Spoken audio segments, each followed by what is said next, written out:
Bonjour les amis, laissez-moi vous raconter la formidable aventure des données de gestion collective au sein du SI de MGEN.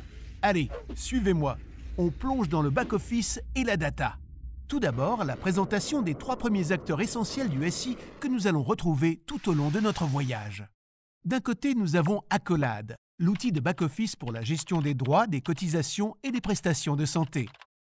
D'un autre côté, nous avons le Château Data. C'est le lieu de collecte, de stockage et de distribution des données du SI. Véritable forteresse des données avec ses différentes pièces de haute sécurité. Le Data Lake, pièce de collecte et de préparation des données à l'usage des directions métiers de MGEN. Puis le cache digital, pièce vitrine du château. On y prépare les données afin qu'elles soient directement utilisables par les adhérents. Le troisième acteur essentiel du SI, c'est le RUP. Il s'agit du référentiel unifié de personnes physiques.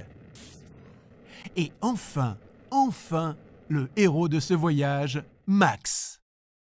Max, 24 ans, célibataire, est agent de l'éducation nationale.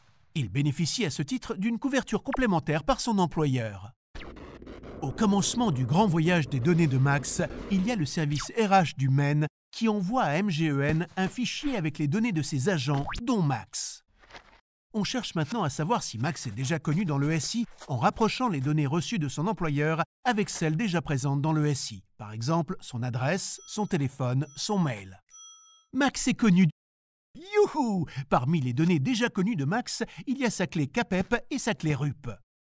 Grâce à ces 2 premières clés, les données de Max continuent leur voyage dans le SI. Ces données sont ensuite transmises au cache transactionnel dans le parcours de vente. Le cache transactionnel, c'est le 4e acteur, le lieu de stockage temporaire des données. Cette première étape franchie, allons voir le vrai Max. Il a reçu un email avec un lien de connexion. Max se connecte alors à son espace personnel. Il vérifie que toutes ses données personnelles sont exactes et les modifie au besoin. Il personnalise son contrat avec des options. Une fois les données validées et ses choix effectués, le parcours de vente appelle Eden. Eden génère un bulletin d'affiliation complété et le mandat SEPA pour prélever les cotisations directement sur le compte bancaire de Max. Les données de Max sont alors envoyées à Accolade. Cela valide son affiliation sur le contrat collectif.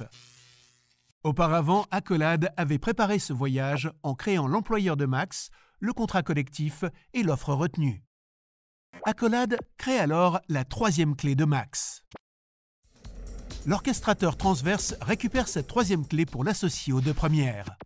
Et le trousseau des 3 clés est confié au RUP. Ce trousseau fait le lien entre tous les Max du SI. Ça y est, Max est presque affilié. Il ne reste plus qu'à Eden à lui envoyer sa carte de tiers payant. Le SI profite de la nuit pour envoyer toutes ses données de Max au Data Lake, à Eden pour qu'il fabrique la carte de tiers payant et au cache digital. Vous vous souvenez du cache digital? C'est la vitrine du château data où on organise les données pour être bien exposées.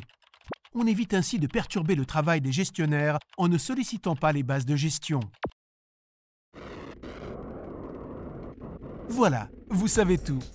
Jour et nuit, le SI traite, valide, distribue et stocke les données des adhérents afin de garantir la fluidité et l'accès à tous les services en toute sécurité.